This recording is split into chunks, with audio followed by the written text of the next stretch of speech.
everybody, movie fan Z here. So the review I'm going to be doing for you today is the Netflix animated movie from earlier this year, Orion in the Dark.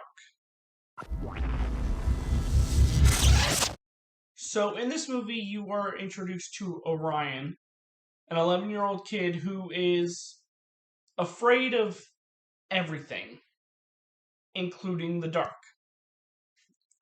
So one night, he officially meets Dark, and they go on a crazy adventure.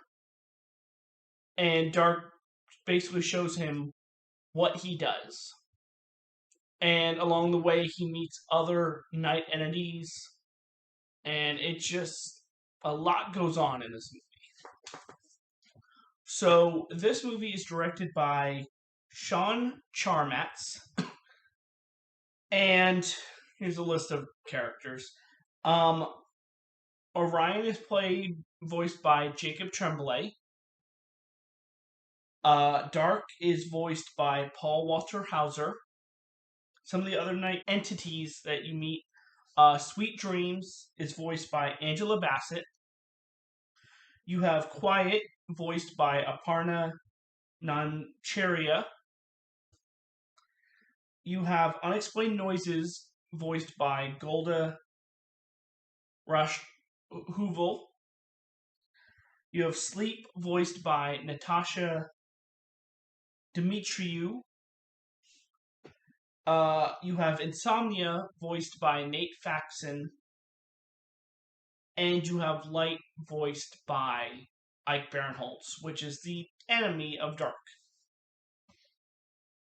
But it's also weird in a way because you're also introduced to the future, which is adult Orion, voiced by Colin Hanks, and his daughter, Hypatia, voiced by Mia Akemi Brown. So let's just get into this. There was just so much going on in this movie, and I wasn't a fan when it was all said and done. Maybe it's because it's more for kids and families, but I just felt like the problem with this is that there was just too much jumping back and forth in time and so many different characters. But basically, yeah. So you're made to believe at the beginning that the story is told from the 11-year-old kid Orion's perspective. You find out later, or during the movie, that it kind of jumps forward in time, and it's a story that he kind of tells his daughter. So that's a little odd. But that's not even half it. I think to me, one of the biggest things is there was some confusion with some characters. Because how can you have Sleep as a character and Insomnia as a character coexist? Or Unexplained Noises and Sleep? Because it just seems like they counter each other, so it doesn't make sense. Some of the other characters I could see making connections, like Quiet, Sweet Dreams, and Sleep. I could see that.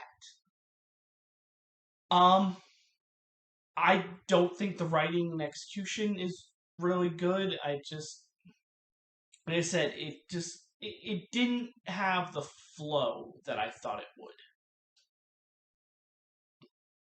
And also, I'm not going to explain the ending, but the ending goes off on another wild tangent from what you already know. And it just seems like it goes out there, and it just seems like, what is this movie? The only positive that I have for this movie is I thought the original concept sounded kind of interesting. And I thought the trailer kind of was interesting in that way. So, overall, I'm not going high at all on this movie. I think this movie is a 1 out of 5 for me. And that's being generous. But if you enjoy my reviews and want to see more reviews, hit that like button and also subscribe to get notified of new reviews when they come out. Again, this is my review for the Netflix animated movie Orion in the Dark. Come back next time for another review. This is Movie Fan Z signing off. Have a good night.